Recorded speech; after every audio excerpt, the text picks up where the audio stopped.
This is FightFans Radio.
Are we cutting the music or not?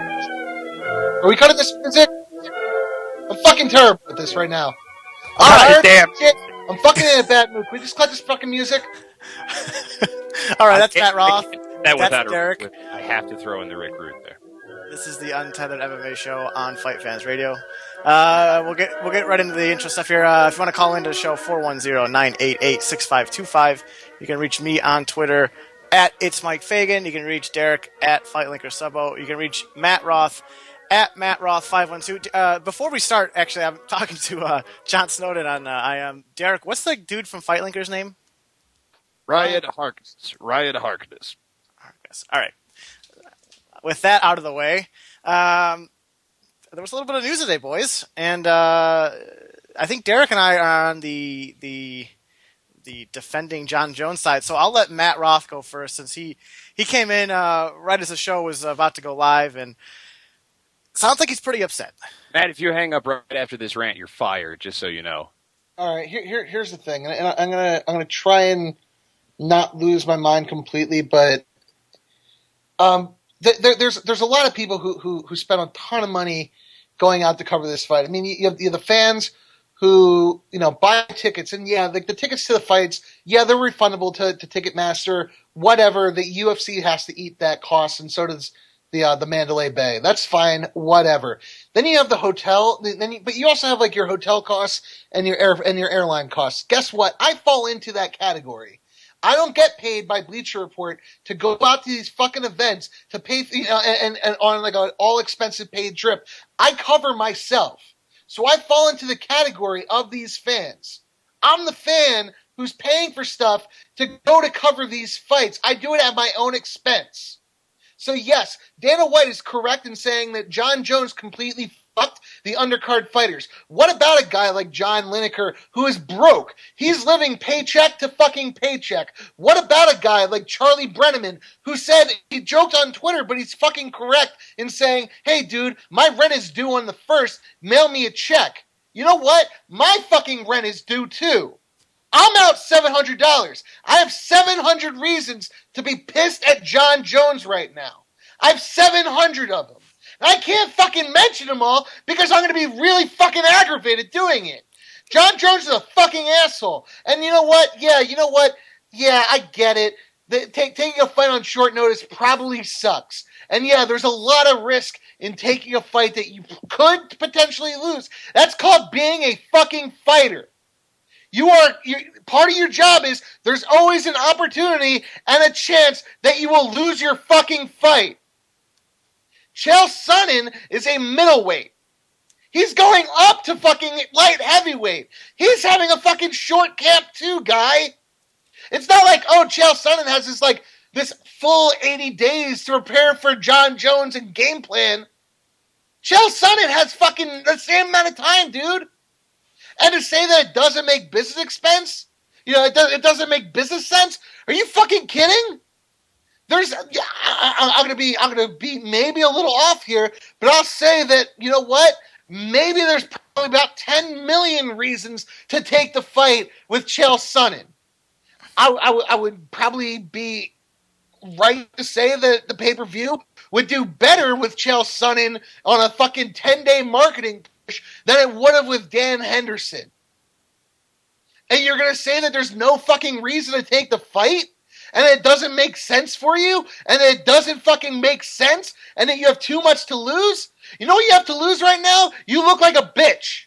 You look like a bitch in front of the UFC staff, the 250 people at the Zuffa offices that spent weeks preparing for this fight, scrambling last minute to try and fucking market a fight. You look like a bitch in front of the fans. You look like a bitch in front of your sponsors. And you look like a bitch in front of the fucking pay-per-view people.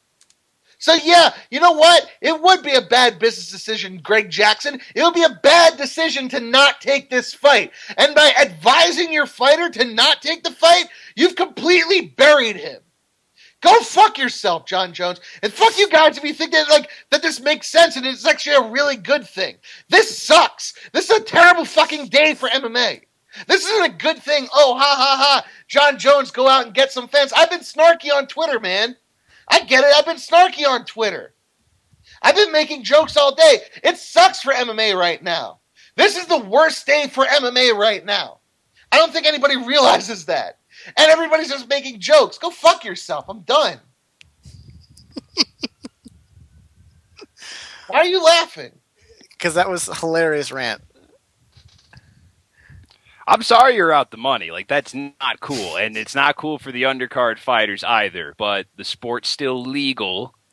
We're going to have a pay-per-view here in a couple of weeks in Toronto that just got a lot better than it was before. So when people are talking about the dark days, Scott Broussard, a mutual friend of ours, is on Twitter saying, is this the darkest day in MMA history? No! You're going to be able to buy a pay-per-view in a couple weeks. There's sanctioned events going on tonight. It could be a hell of a lot worse. It sucks. And no matter how fucking good we get at it, if there are 4 cards a year and a champion gets injured 8 days before it, you're pretty screwed. It's just the way it is. It's a shitty situation. It's not fucking something to make fun of, but Mike, I'll let you take the lead off here. Get into why you, A, think that it makes sense for Jones to do it, and B, why, I'm going to get into Chael Sonnen's light heavyweight record a little bit, but you do that first. Well, my thing is, it's not about whether it makes sense for John or not. To me, my thing is that it's not his responsibility to, make sure that the undercard guys are paid. It's not his responsibility to think of the fans paying airfare. If he made that hero choice and went, you know what, fuck it. There's people that are gonna really be thankful. And let's be honest here too. John Jones took the fight. No one's going to give him special applause for it. No one gives him any sort of credit for it. No, nobody would love John Jones. It would just be what you're supposed to do, and everybody would be rooting for Chael Sonnen. But there's nothing. To me, there's nothing. John has no obligation to anyone but himself and his family. And Jordan. I was listening to Jordan Breen's show earlier before our show went on, and he was saying his basic thing was this: from a business standpoint, fighting Chael Sonnen now instead of potentially 4, 5, 6 months from now doesn't make any sense. The Sonnen Jones fight could do a ton of business if you gave it the proper, 8, 12 week buildup. It's a bigger version of the Bisping Sonnen fight earlier this year. Exactly, because that would have been a bonkers fight if they had time. Bisping Sonnen, it was a legitimate Fox main event or even a pay-per-view main event. And instead, you got that fight on a week's notice, and it was a fun fight, but it didn't have nearly as much of a build-up as it should have. Absolutely. Now, there would have been a lot of good trash talk. I think what you said on Twitter earlier is actually where this conversation needs to go, as far as unionization being a benefit to the ownership as well, because those union contracts that every other sport has, they come with certain obligations. Like Maurice Jones-Drew holding out with the Jaguars right now, they're fining him $30,000 a day. It's up to about $800,000. That's part of the collective bargaining, which is if you don't live up to your contract, your employer is allowed to employ these means to punish you for not doing so. And there's none of that with the UFC. You either cut him or you keep him. You can't renegotiate his contract forcefully. You can't punish him via fines or suspensions that are above and beyond what the athletic commissions do. There's no leverage for the promoter. Basically, what we've done with the UFC and what a lot of fans have done is say, look, just pay the best fighters in the world as much as you can, pay them more than you do right now, and let them choose their fights. And that sounds awesome, and if you want to pretend to be a 100% pro fighter like the agents and shit do, that's the world that you want to live in. But if you're the owner of the promotion or the fans, then that shit sucks. Because the owners and the fans and the fighters each have different people they're watching out for. Fighters look out for them. Owners look out for themselves. We just want to see the best fights possible. We want those two to figure it out. And I think there needs to be more leverage on both sides. And like you said, a codification of that obligation to take the fights that are offered to you, particularly when you're a champion. Well, I just want to make 2 points to that. My first point, and this is something that, to be fair to Matt, he, I don't know how serious he was or how joking he was about it, but when he was talking, he's pissed. I was talking about no. Hold on. I didn't want to poke the bear yet. Let him go. Let him go. I started. Matt made a point a while ago about how he wanted fighters to get paid less because he didn't want them to have the leverage, and that's, to be fair to him, the next point I'm going to make is that a lot of people, will talk about how fighters should get paid more, they deserve more of the share from the UFC. Obviously, we don't know exactly how much guys are getting, but people make that argument. And then the second something like this happens where a fighter really shows the leverage, the only other fighter that's really done anything like this is Anderson Silva, where he's, kind of been portrayed as a crybaby or someone who's trying to pick his shots. But this is what happens when guys get leverage against the company. They're going to use it. And you, Derek, we're talking about Maurice Jones-Drew. Like, guys in the NFL do that. The only leverage they have is to sit out. This happens in other sports all the time where the athlete and the ownership have a dispute and the athlete says, fuck the fans, I'm looking out for me. It very rarely happens in mixed martial arts, but this is an example of it. And the way that you get around that when it comes to these big dollar amounts where you're paying an athlete that maybe grew up on $30,000, $40,000 a year, a couple $1 million a fight, when they get to the point where they can say, I don't need to work this year, I'm fucking good. Like, I can live pretty broke. I haven't blown all my money yet. Then there has to be some contractual enforcement and some leverage for the ownership to say you're going to be punished either via this method or that method, rather than just letting them go. Because at this point, if you let a top fighter go and you're the UFC, he's just sitting out there in the netherworld calling out your champions and calling you a bitch. But here's my issue, and I'll be quick about this, because honestly, the longer that we're going to talk about this and the longer that I'm going to think about this, the angrier I'm going to get. And I really don't want to be angry today. It's a really nice day, and I want to go to the pool. I want to try and salvage the shit that it's already been, okay? It's my birthday, bro. Don't remember August 23rd. It is your birthday, man. And you know what? I'm sorry that this turned into a shit birthday for you. I don't know if it has turned into a shit birthday, but it's turned into a shit birthday for you, for me. So here's my thing. John Jones, and contrary to your guys' opinion, John Jones, as the headliner, as the champion, he does have a responsibility to the rest of the people on that card. He has the responsibility to bring, as far as like co-workers and employers, or are you talking on more of a personal people level? into the fucking arena.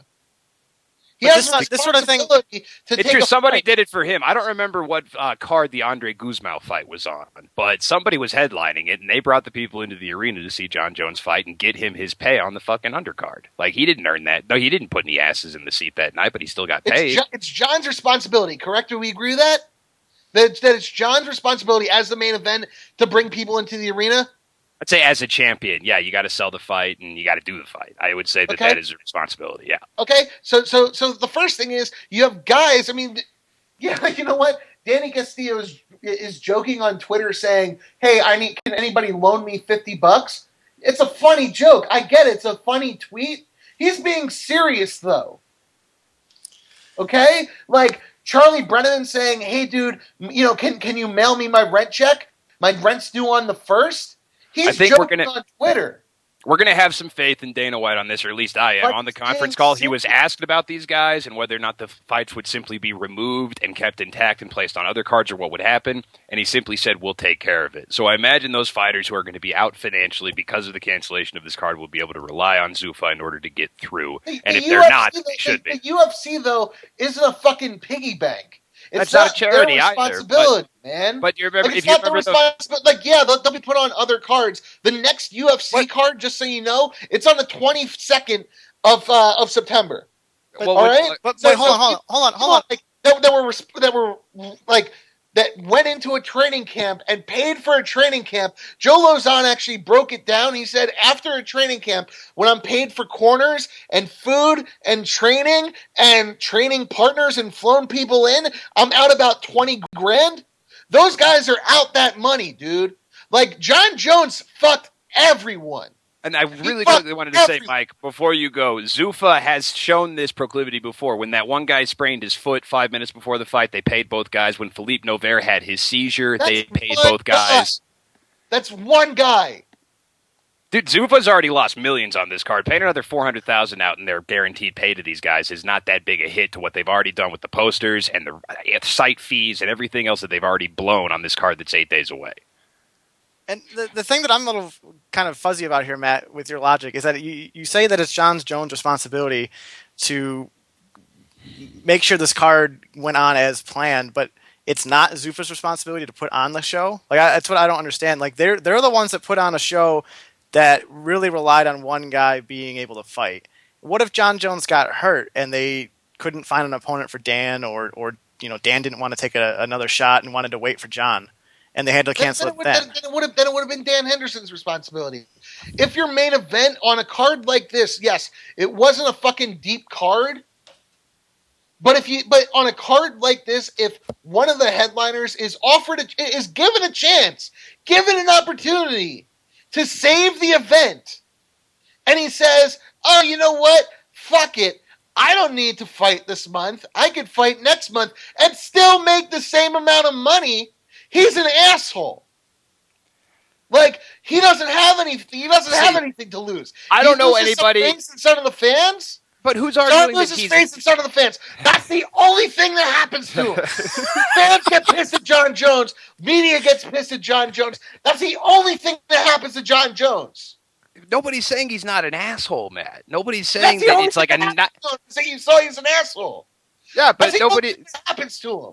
Who's surprised by this news that John Jones is an asshole that looks out for number one? Like, what the fuck? I mean, the question is, what do you expect from these people? They're professional athletes making millions of dollars a year. How many of those do you know that are altruistic? That's just not the way it works. You don't get to that level, and you don't succeed at that level. You don't fucking have all that money most of the time unless you're kind of a dick. Man, you know what? Look. What are you drinking right now, Matt, just to wash away the troubles? Like a 10% IPA. Oh, shit, we got our international caller on the line. Is this Ian? Hey, guys. Is this Hey, Ian? Ian, I can understand you today. Excellent. I'm hearing two sides. I'm hearing you guys, feeling like, John Jones can look out for number one. That's on him. Matt saying, fuck that. He shouldn't be such an asshole about it. What I'm thinking is John Jones isn't looking out for number one here. This is a fucking stupid decision on his part. I mean, if he'd taken the fight with Chael and he'd lost the fight, do you think the reaction, the shitstorm he's going to get from Dana, how much he's going to get hammered for that is worse than if he'd lost to Sonnen? I think if he'd taken the fight, lost the fight, he'd be in a better place than he is right now, having turned the fight down for selfish, stupid fucking reasons.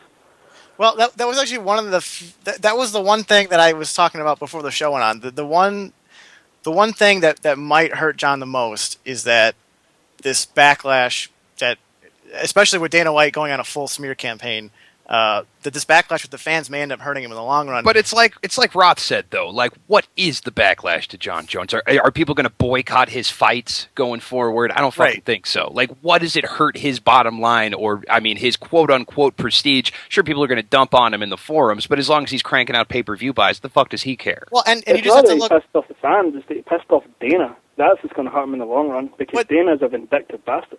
But he is a vindictive bastard, but what can he really do? I mean, look, I'm going to strip your title. Like he said, he was very adamant on the conference call. He said he's taking the fucking Machida fight, and if he doesn't, you'll be hearing from me later, and it won't be good. That's when he snapped at Ariel, Mike. That's what you were asking, because Ariel said, well, what are you going to do? I mean, is there a possibility that you might, could you even contemplate? And Dana said, come the fuck on. Shut up. Don't ask stupid questions. So the point is that, John Jones has kind of used this card. If he exercises it again, there's going to be the severe punishment of not being able to make money anymore. But as long as he's the champ and he's got a fight scheduled, the fucking Dana do to John Jones. Well, and the other thing, too, is that, we've seen a guy not only piss Dana off, but piss the fans off, and that was 2008, 2009, when Silva went on that really bad run with Lattis and Maya and all them. and he's come back fine, and he's basically in the good graces of most people. I mean, there's some people that are kind of irked by him maybe turning down the Weidman fight or at least poo-pooing the idea, but it's not. How about Randy turning down the world? Oh, yeah, Randy Couture. A year and a half off and trying to sue the company. Everybody was behind him on that one because it's John Jones, and everybody hated John Jones before today, and they're going to hate him now. But now they get to call him a pussy. So anything else, Just Ian? for taking the call, guys. Thanks, Ian. Thanks so much. There. Thanks, Ian. Always good to hear from you, man. Yeah. I mean, ultimately, that's what my thing is that Jones takes the fight. He's a hero to a lot of guys, and probably not recognized as such. He turns it down. That's a personal decision. To me, it's like when I talk about St. Pierre and Silva, the super fight. If George goes up, fights 185, that's great. And I think it's I personally would love him to do it. I think it would be a great fight. I think it would be huge business for both guys. But if he wants to stay at 170, I mean, ultimately, I don't have a problem with that because there's nothing wrong with it. That's how I view John Jones in this situation. I view him as the asshole who just cost me $700. But there's the argument there too is that it's not John Jones costing you $700. It's Bleacher Report who doesn't reimburse you. No, it's John Jones. Because at least in the sense that if I go out to the events and I get and I actually cover the event, I get to recoup some expenses. Like we have an event budget just like we had at Bloody Elbow. But like, remember when we had Bloody Elbow event budgets? Yeah, that sort of dried up after a while. But yeah, I know what you're talking about. Yeah, it dried up. I mean, but there was at least an event budget sometimes to cover events. I get to recoup some of my expenses doing that. There's no event budget because there's no event. And because there's no event, that's John Jones's fault. I'm not sure I agree with you. And because there's no event, it is John Jones's fault. It's a really well constructed sentence. I'm going to try to diagram that later. Okay, sorry, I'm not really thinking in MLA format, Subbo. I'm sorry. You know this has what? very little to do with citations, Matt. How about the fact that fans have paid for flights from all across the country and the world? We have another call, dudes. It's going to cost them more money, and you don't get a refund for that. Then you have the fans that already paid for the hotel rooms, and you don't get a refund on that. So, yeah, while I'm out like $700, let's say someone like Ian. Okay, Ian's a case of somebody who comes in from England or Scotland. Ireland, sir. Let's say Ian decided that he wanted to go to this fight, and he paid for the flights and the tickets and the hotel. Yeah, you know what? He gets to refund his pay-per-view tickets. He's shit out of luck on his flight and the hotel. So yes, John Jones's fault 100%. It is Scotland. But the converse then, if we're going to blame John Jones for people losing money, John Jones saved me $50. So I'm pretty cool with that. That's what a lot of fans, the people that have been saying they need to cancel these cards. You heard a lot about that, about 108. They're stubborn. They're running too many. Reap what you sow, motherfuckers, because this is exactly what you wanted. Now we have a month and a half without a big Zuffa show, or a pay-per-view at least. I think that, the Fuel card, Struve versus Miocic, is that between now and the 22nd? I think so. I think it's like the week after. Well, there's got to be something between now and then. They're not going to go 5 weeks. No. There's nothing. There is nothing, Subbo. Well, fuck this. There's absolutely no. Yeah, there's Bellator. Have fun watching Bellator. No, you were right the first time. There's nothing. Have fun watching ONE FC. Enjoy watching fucking Arlovsky Sylvia 4. Dude, you're hurting Anton Sabonis. Now that you guys are disagreeing with me that John Jones is the asshole, enjoy watching the highly anticipated fight between Andrei Arlovsky and Tim Sylvia. Enjoy watching that heavy? Because that's the last MMA you'll see until UFC in Toronto. That's 151 because they're going to rename it. I wish they wouldn't rename it. I wish they'd just leave 151 as the one that John Jones and Greg Jackson killed. It should be. That's how it's remembered. But they're going to rename it. 151 is now the Toronto card, so it's not like 151 is the last. No, I thought they were just they were just killing 151 and UFC 152 is still 152. No, they're just going to call it 151.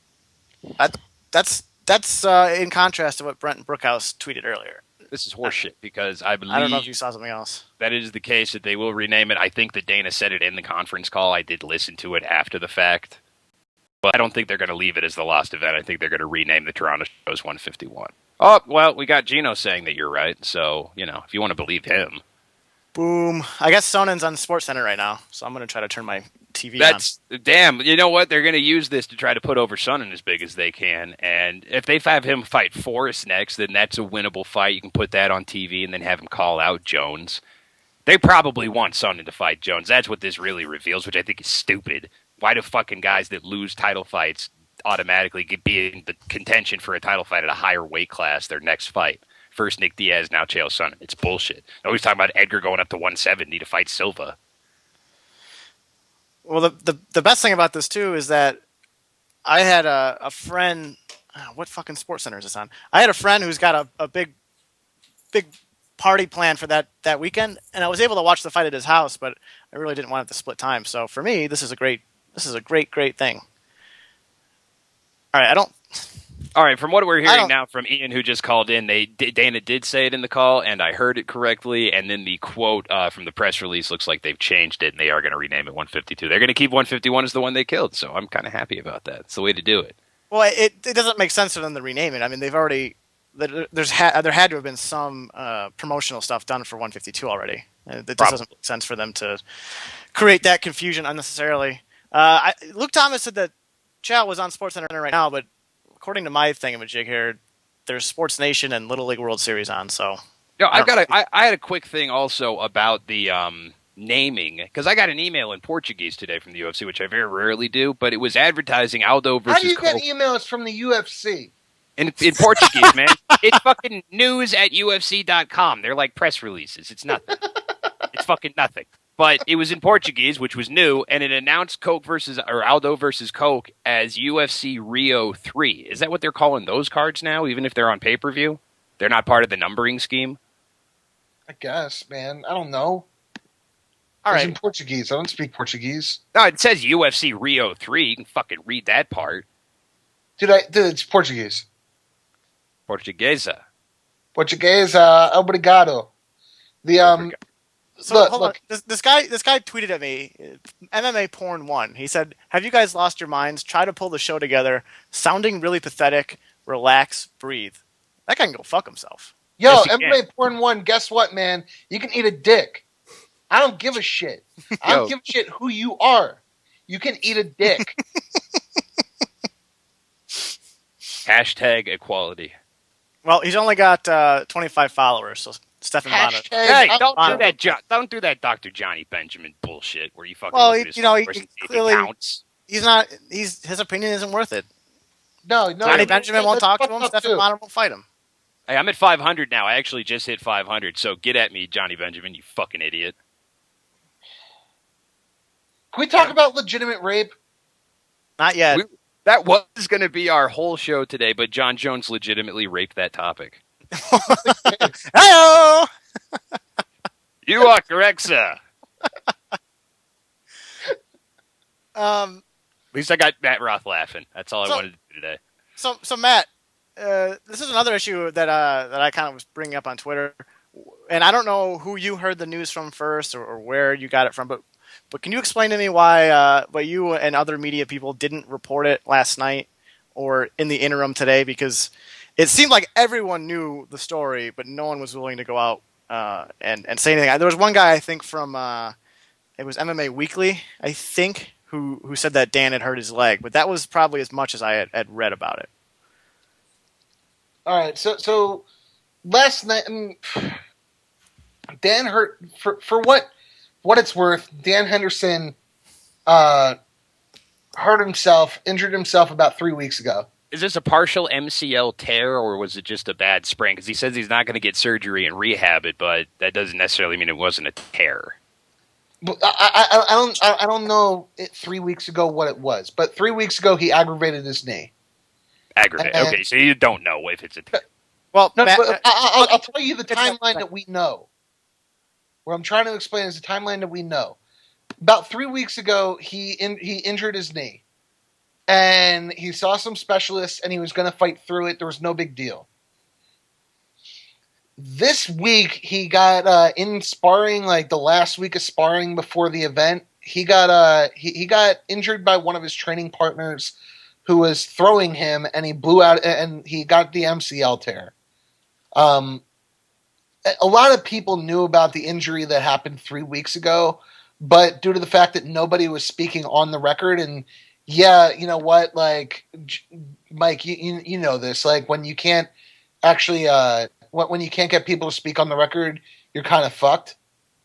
Mm-hmm. Like, we couldn't report it because nobody would say this is exactly what happened. So last night when Kenny Florian said, I have some really bad news I heard, wait until you hear it, that's when everybody started scrambling and trying to get confirmations from sources about the news that we all knew. Due to the fact that nobody was going to speak on record, we didn't know if Dan Henderson was out of the fight 100% or what was going on, we couldn't report it. And we didn't know. Like, I knew that Chael accepted the fight last night. I knew that. I didn't know that what was going on with John. I knew from Jones's perspective is that they were trying to negotiate with him and try and basically say, hey, here's some money. Let's take the fight. So from last night, due to the fact that nobody had confirmation, we couldn't actually report it. And that's speaking for Bleacher Report, and I think that Brent Brookhouse from Bloody Elbow, he'd feel comfortable with me saying that as well. He couldn't get people to speak on record, and that's why nobody reported it. No, but everybody just kind of walked around being like, oh, no, and they wouldn't tell anybody anything, and that pissed a lot of people off just out in the Twitter sphere, because it was just like, oh, man, if you knew what I knew, you'd be so bummed right now. Like, fuck, keep it to yourself. Don't fucking say anything. That's the nature of the game, though, man. That's not a game. That's just whining like a bitch because you have secret information that you can't tell anybody. And you're just like... can't tell anybody, though. It's like, a humble brag, bro. It's a humble brag. Bloody Elbow's in a different position than Bleacher Report. Could Brent have gone and written the post? Yeah, he could have, and then he would have pissed off all of his sources. It's a humble brag, bro. Post. I can't write that post because you know what's going to happen? I lose my credentials. Don't write the post. Don't say anything. Just, when it comes out, say, guys, I knew, but I couldn't say anything. Fucking shit sucks. Get pissed at that. Say what? Then you guys get pissed at that. I'd rather you do that than fucking walk around kicking rocks all day and I ask you what's wrong and you're like, I can't tell you. Get out of here. Derek, you were talking about what kind of injury it was. Basically, what happens with... everyone's saying it's an MCL tear. Now, that doesn't really mean anything because a tear is basically... It's not a sprain or a strain. No, it is a sprain. A sprain is a tear by definition. A teeny tiny little tear, yeah. Well, a first-degree sprain is a tear... I'll just read you the Wikipedia. A first-degree sprain is a tear of only a few fibers of ligament. A second degree is a tear of a part of the ligament from a third to almost all of its fibers. And then a third-degree sprain is a complete tear. So when someone... If it's a tear, if they're using it in the sense that it's a complete tear, it's a third-degree sprain. Well, yeah, but I don't think it is because I don't think you can rehab a complete tear. I think that it has to have some connectivity left to it in order to refix the other fibers through rehab. And according to Dana White, he could have fought, but it would have been very compromised. And now Dan Henderson said, instead of going under the knife, which is an option, I'm going to opt not to, which makes me think it's probably not the third degree. Yeah, it's probably a second-degree sprain. Well, what we knew last night is that if Dan could have taken the fight, but he would have risked a long-term injury. Yeah, I mean, once the fibers are torn, it's just you risk a long-term injury every time you fight, though. Dan Henderson's a pussy, you guys. the injury reporting, the injury reporting in a lot of sports is really messed up like that, where people use the word tear and sprain, sort of not really making an effort to. Yeah, being a gambler fixes that. Specific. You learn to get into those fucking injury reports. Like, okay, does he have an oblique tear? Or did he just pull it? Is it his hamstring or is it his quad? Like, he had a quad a few years ago, so I got to watch that. When you fucking get into betting, it makes you pay a little more attention to those injury reports. Even just fantasy football. I mean, you follow injury reports week to week, and for a long time I followed. Speaking of which, when does our draft happen? End of the month. Speaking of which, let's talk about that just for a second. Speaking of which, I'm going to be in Vegas still because I guess now I'm taking a vacation to Vegas. Well, that's cool. They have the internet in Vegas. Yeah, you can draft from there. There's actually what do you do in Vegas when you're not fight weeking? I don't know. You drink and you gamble. We'll teach you how to play poker, Roth. It'll be fun. Awesome, thank you. There's actually an app, Matt, that you can download. You can draft straight from your phone. Okay, I can drink right from my phone. Draft. You can drink and draft, but draft from your phone. But you can't drink a draft. I draft. But anyway, I was thinking because last year we got a bunch of guys on Skype and we kind of made fun of each other and stuff. I was thinking this year we do a Google Plus hangout. Because I don't think all 12 guys are going to be able to do it, and then we broadcast it on YouTube. It's not a bad idea, so we can get 30 people that like us to watch, like we do with this show. It's gonna get racist. We do have some new listeners this week, according to the Twitter. We're bringing them on, so bring us your sponsorship dollars, bitches. I'm a cheap date, so call me first. So now that we kind of have the sacrificing of 151 behind us. Let's talk a little UFC 152 because now this card looks really good. I don't think anyone is going to deny that, right? There was a media guy on the call that was relentlessly like, A, are you going to downgrade the current headliner? And B, if you do, are you going to let him headline on another card if you move the fight? Like, just, trying to get these lighter weight classes to headline cards is a matter of principle. When you got John Jones versus Lyoto Machida, that's the fucking headliner. Yeah. I mean, in this card, the top three fights, Jones Machida, and then Benavidez Johnson, and then Bisping Stan, that's a great card. And then you got guys like Evan Dunham on the show, Matt Hamill returning. People want to see Matt Hamill, right? I think Cub Swanson and Charles Oliveira is a great fight. The prelim stuff's typical prelim stuff, but you get Vinny Magalhaes coming back. Dan Miller is always fun to watch. This is a really good card now. Matt, does that give you any solace at all? What? 152 being a good card. Yeah, 152 is a good card. You know what would have been awesome being at 151. I'm sad it's not happening. If that had happened to my Denver show, I would be fucking pissed. I don't feel that bad for Vegas is going to get a million shows every year, so it's not like, those fans are completely fucked. I don't know how many people. That's a good point, okay? That's actually a really good point, Derek. Derek, how would you feel if Edgar and Henderson, Edgar blew out his knee and he couldn't fight, and nobody would step up, and Ben Henderson wouldn't fight anybody who stepped up, and they had to cancel the entire event? How would you feel? Well, that would make sense for Ben Henderson not to fight anybody because he just blew his knee out. But if Edgar blew his knee out and Henderson turned down a fucking stand, I'm sorry. Go ahead. Edgar blows out his knee. And Ben Henderson declines to fight any of the people who've offered to step up, and they have to scrap the event. How do you feel as a fan? I'd feel pretty goddamn pissed, although we had Cerrone, and he probably could have headlined that thing by himself, and we would have turned out. This card was weak from, under that one fight, and there's always going to be a main event that if you take it off, the card's going to draw a couple 100,000 less, but this is a weak card underneath it, and Toronto got stronger, and I'd have been fucking pissed because we get one event a year, and a couple years ago we didn't even get a UFC, it was a WEC, So you would have been happy with Gillard Cerrone as the main event? We would have been happy with Cerrone versus a bear. It would have been mattered because it was Cerrone. You got a hometown hero. There aren't any hometown heroes in Las Vegas. Then you're not getting the point then. Because it's bullshit. It's bullshit for the people that are... I agree, it's bullshit. It's bullshit for you guys. It's bullshit for, like you said, the fans that have reservations they can't do anything about. They are going to get refunded, which is cool. And it's bullshit for the undercard fighters. Absolutely. Whatever, I'm done. Quit talking about it before you get riled up again. Why'd you bring it up? I'm done, whatever. You're sitting over there stewing. I'm done with this. Dude, let's talk about rape. That always cheers you up. It really does. Can we just talk about rape for the rest of the show? Can we just talk about rape for the rest of the show? Do you want me, the poli-sci major, to segue into this conversation? Because I feel like it'd be more fun if you did it. Well, I think that you need to segue into it because you know how to spell the word segue. S-E-G-U-E. Anyway, it's not the. I thought it was S-E-G-W-A-Y. That would be what God Bluth rides around on fucking all the time. It's an illusion, Michael. Joke. Yes.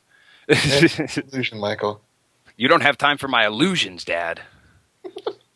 All right, so legitimate talk. Let's talk about this. So Todd Aiken, he is the fortunate for us because it looks like Claire McCaskill is going to hold the seat now, and it was our most endangered one as the Democrats, is the Senate Missouri nominee, and he won a three-way primary between two other people that were almost as crazy as him, but not quite.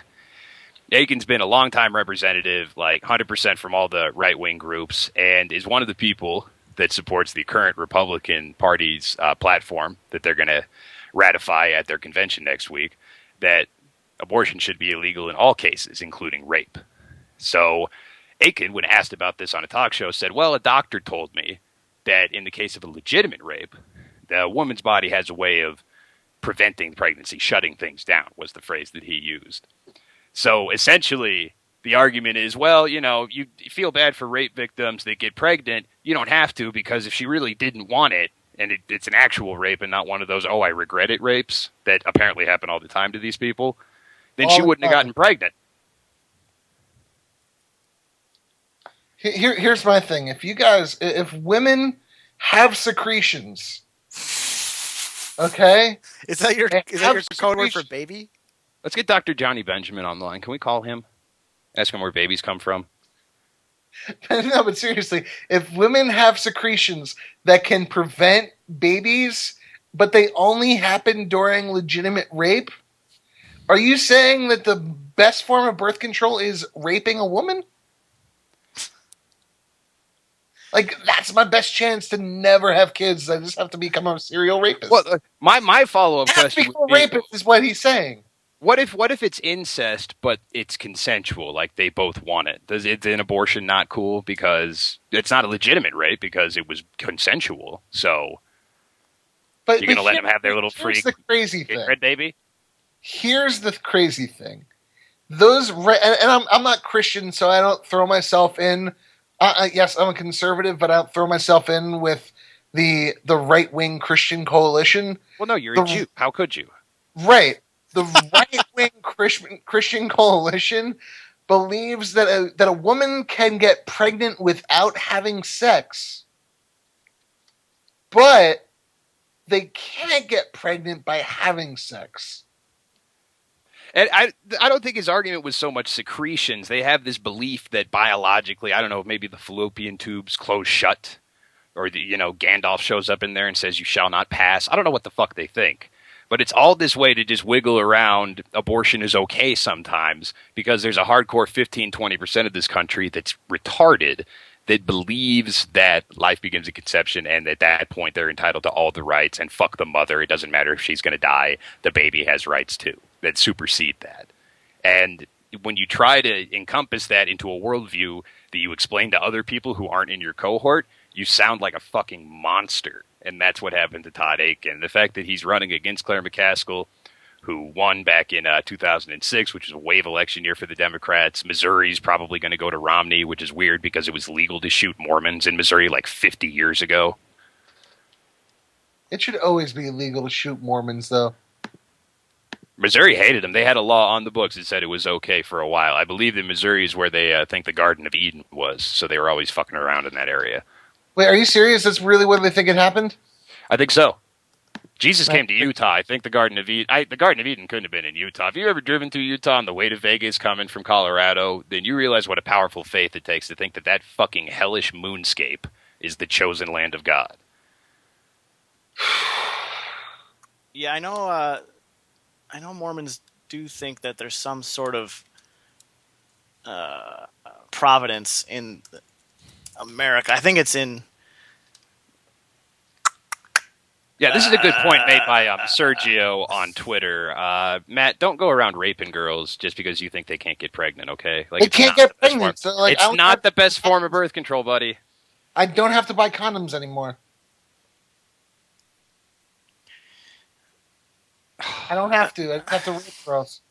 If you trick them into liking you and give them a fake name, you don't have to rape them or wear condoms either.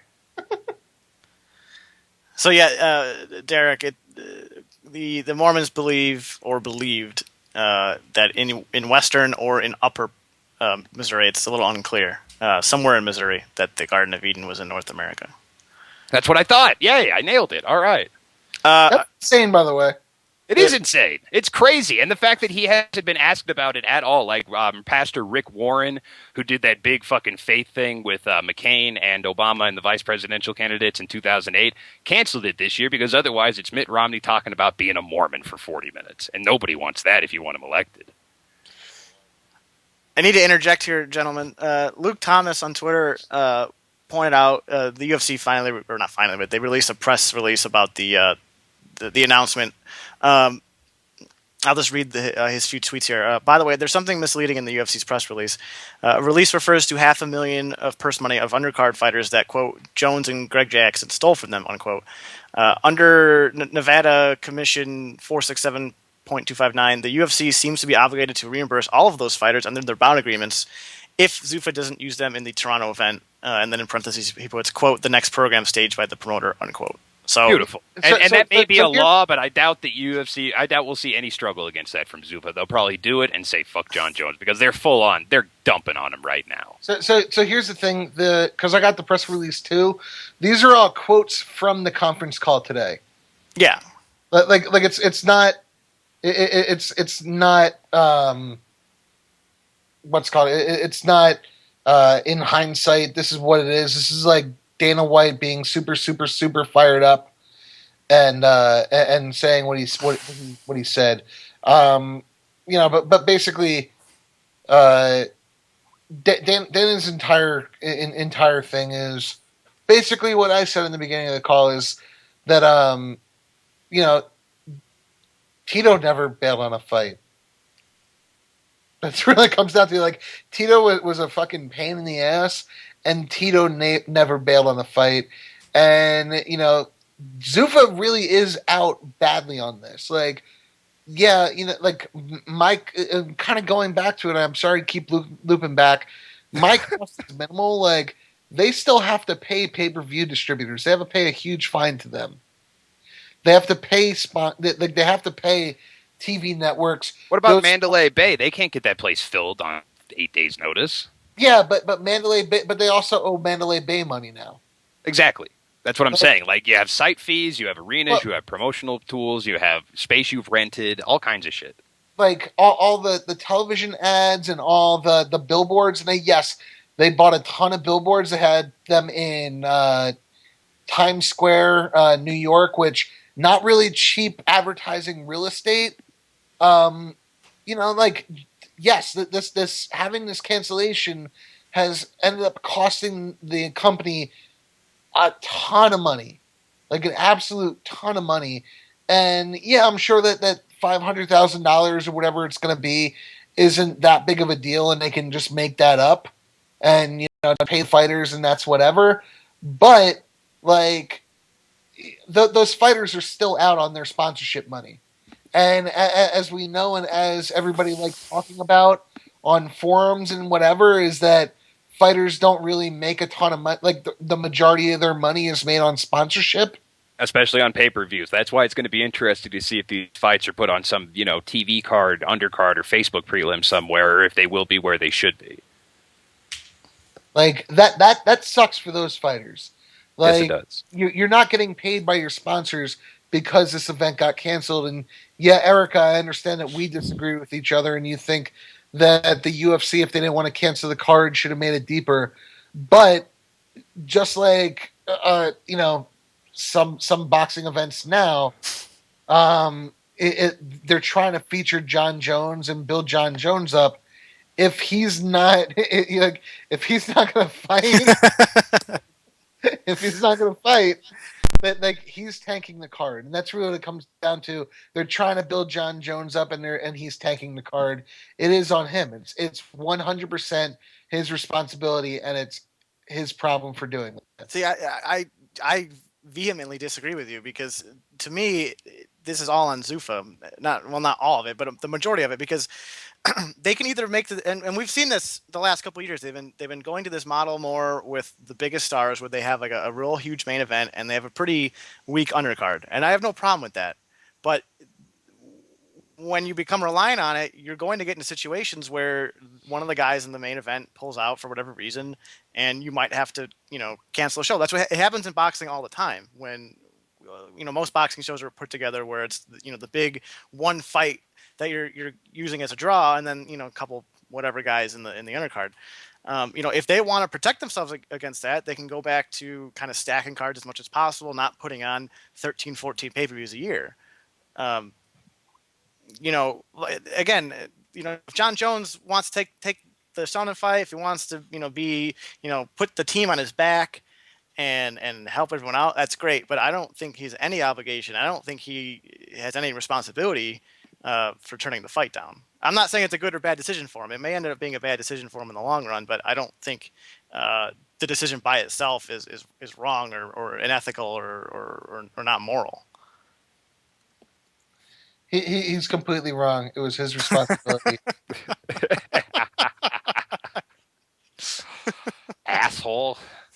It's completely wrong. It's his responsibility, and he fucked everyone. If you get an opportunity to ask him a question at a press conference, are you going to ask him why he's such an asshole? No, I'm going to ask him where my $700 is. There you go. Again, I'll watch that video blog. The dude saved me and Sabo $50 a piece. Okay, then you guys can mail me the 100, and he'll only owe me 600. I thought it was all his fault, though. We didn't do anything. Yeah, we didn't do anything. All right, then you guys get to save the 50, and John Jones has to pay me 700. I don't care. I just want my 700 back. Like, here's the thing. I just want my money back. You're gonna have such a good time in. When was the last time you went to Vegas without a job to do? I've never gone to Vegas without a job. You're gonna have so much fun. You might die. Matt, get the fuck out of here. You're gonna drink for free while you're fucking playing roulette. You're gonna go to the In-N-Out Burger every day you're there. Try Fat Burger too, because it's really good. Fat Burger's also really good. You're gonna have a hell of a time, Matt, and you're gonna be such a whiny bitch about $700. Come on. We're gonna help you play some poker. You can play fucking 1-2 there. You sit down with $200. Yo, Fagan, is your pop still gonna be out there? Like, no. Is he gonna be there or no? I don't think so. I wanted to grab, drinks with Michael Fagan Esquire LLC. Yeah, it would have been awesome. An awesome example of worlds colliding. Your dad is a limited liability corporation. Always. Yeah, sure. No, Roth, your dad's a doctor. He invented spine surgery or whatever. Yes, he invented spine surgery. Totally. That's awesome. Hey guys, we got 5 minutes to fill. You guys hear that Dana White said that this Silva GSP super fight's going to happen if GSP for Christ's sake. Derek, I'm getting a little chubby. I'm getting a little. I got like a half hard on now. You're marking a little bit, dude. Every single party has come out and said that this fight could happen now.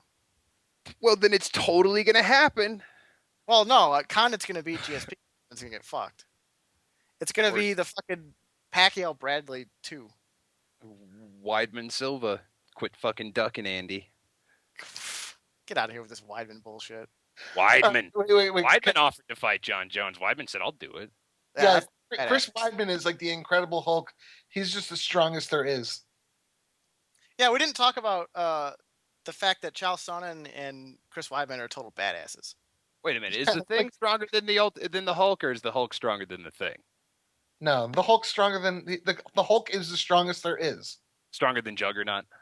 The Hulk is the strongest there is. I'm just trying to piss you off at this point. Hulk is strongest there is. Oh, Matt, you're the best. best. That's some good guerrilla journalism. Guerrilla journalism. How about we hit the music? Wait, because you'll actually appreciate this, Michael. I actually considered using guerrilla journalist to break the Dan Henderson and UFC news last night. Bro, what were you doing? I consider doing it just so everybody would have to credit the guerrilla journalist. Why didn't you do it? Dude. Oh my god, that would have been the best thing Or ever. whoever has Back Row Brian's account. Oh my god. I consider doing it. I didn't do it, but I should. How amazing would that have been? That's some good guerrilla journalism. Yeah, you could have totally broke the news, and the next tweet would have been like, "No, that's guerrilla journalism." Exactly. That's good hustle. Everybody would be like, this guy's full of shit. Fucking throwing something out there, seeing if it sticks. And it would have been like, oh. But seriously, how amazing would it have been if everybody 2,000 followers in a day, dude. But imagine how like everybody would have to credit and source guerrilla journalists. Hat tip guerrilla journalism. H/T. All right, I'm done. You were fucking you were good You today, clocked Matt. out about 20 minutes ago, sir. You Dude, should I'm fucking- done. Dude, if you can bring 25 solid minutes like that every show, then you'll earn your piece of this contract. I told you I'm done. Well, play the I'm just waiting. I'm done. Just play the music. I'm play done. the damn music. I don't want to be here anymore. I'm done. That's a push. There it is. Eric, any final words before we get out of here? See you guys next week. Thanks for listening. Tell your friends, and we'll try to entertain you as much as we can. Awesome. Yeah, John Jones, you can eat a bag of dicks. I'm John Smith from Fans, my man. See you guys next week.